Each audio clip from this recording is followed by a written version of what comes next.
Hello everyone, welcome back to a new tutorial video on how you can create a online banking account on Investors Bank. Before starting this video, please make sure to subscribe and do press the notification bell icon to get updated. So let's get this video started.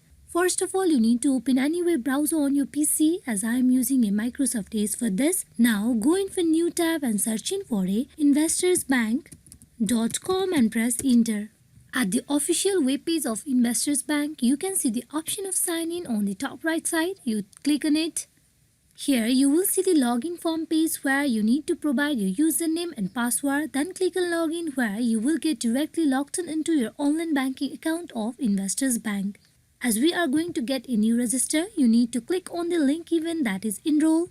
For the enrollment in online banking account of Investors Bank, you need to provide the following details. So, starting from the very first, you need to provide your social security or tax ID number. Then you go in for providing your account number. Then you go in for providing your last name or the business name. After you are all done providing the details, you need to click on the checkbox I am not a robot. Then you click on Enroll where you will be able to register yourself for the online banking account on Investors Bank. Hope this video is fruitful for you all on how you can get sign up into the online banking account of Investors Bank. Thank you.